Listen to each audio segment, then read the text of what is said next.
Tak fordi jeg måtte komme her i dag. Kan I høre mig alle sammen? For mig er det her sted et tempel. Det er et tempel for demokratiet.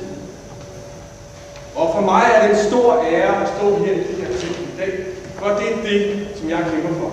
Jeg kæmper for demokratiet. Jeg er filosof, tilknyttet Vallekilde Højskole, og jeg har udviklet store dele af den filosofi, som Stop Islamiseringen af Danmark står for, sammen med Anders Gravers.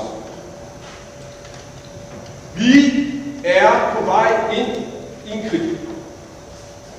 Der bliver skudt i gaden, pigerne bliver voldtaget, og det er resultatet af koblingen mellem den europæiske union og islam.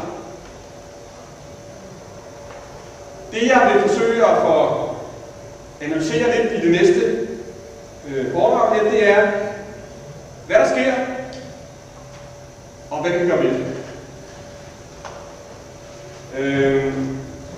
Ja. Vi går langt her. Platon, den gamle græske filosof, levede i en tid, hvor demokratiet var i forfald.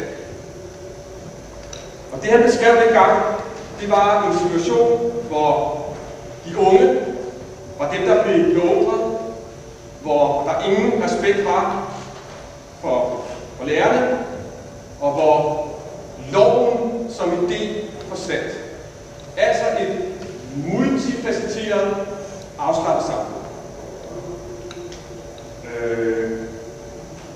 Og det sidste pointe var meget væsentligt, også dengang i Hellas, at der ingen diskrimination var imellem borgere på den ene side og ikke-borgere på den anden side.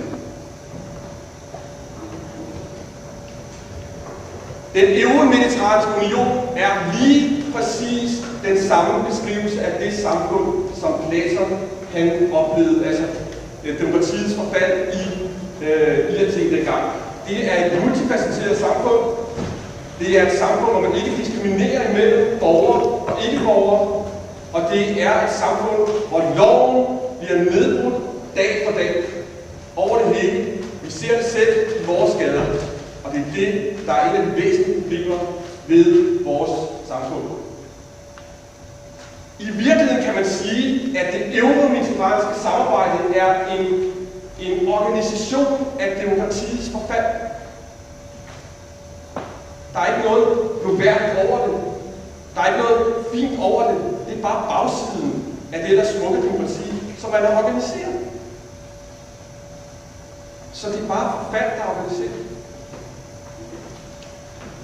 Og det praktiske resultat af det er, som vi alle sammen ser hver dag i aviserne og i fjernsynet og alle steder, det er voldtægter, det er tyverier, det er vold, det er bandekrig, og det er kaos. Og det kaos, det er meget forfærdeligt og farligt. Ifølge Platon er det næste skridt efter dette kaos er en ny Hitler, en ny tyran. For det der sker, det er, at folk bliver så død, trætte af kaos, at de vælger en, der rydder op. Så det er det, vi bevæger os hen imod. Det er tyranni endnu en gang. En eller anden rockerkonge, der siger, jamen jeg kan ordne det hele.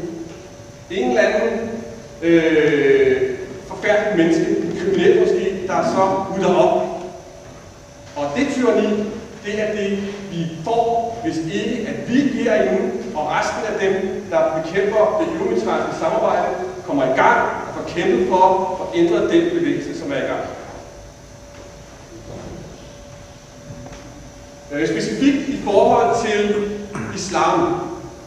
Der er mange diskussioner omkring, er islam kompatibel med demokratiet? Og det er det ikke. I islam har man det, man kalder for et kalifat. Det er ikke kompatibelt med demokratiet. I islam har man det, der hedder sharia. Det er ikke kompatibelt med vores retsstat. Og i islam har man i Koranen mange steder, hvor der står, at man skal slå folk ihjel, man skal brænde, man skal tyrannisere dem, og det er heller ikke kompatibelt med, hvad vi forstår, eller hvad der egentlig er en demokrati og retsstat. Det kan ikke hænge sammen. Det er meget simpelt. Sådan er det. Ja.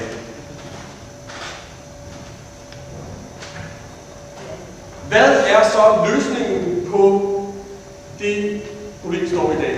Der er en væsentlig løsning, og det er repatriering. For som Platon siger, så er en af de væsentlige facetter af demokratiets forfald, det er jo, at man ikke skelner mellem borger og ikke-borger. Og det er det, man skal gøre for at redde demokratiet. Det er, at man skal skelne mellem, hvad det vil sige at være demokratisk borger, og hvad det vil sige ikke at være demokratisk borger. Og når man så arbejder på at indføre kalifat og sharia og de voldsting, der er i Koranen, så kan man altså ikke være borger. Så ved jeg godt, at der er en diskussion omkring de folk, der har fået statsborgerskab osv.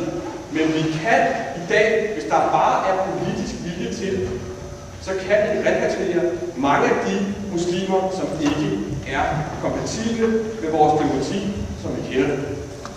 Og det er løsningen. Og det er det, vi arbejder ikke imod i Stop-Islamisering i Danmark. Fordi de to ting, som i bund og grund er truet i dag, det er punkt 1, vores demokrati, og punkt 2, vores lov. Det er det, der er fundamentet for vores samfund. Det har ikke med religion at gøre. Det er ikke noget med noget, som at gøre. Det er bare helt fundamentet. Og det er fundamentet for vores samfund, som vi forsvarer. Og det er det, folk kan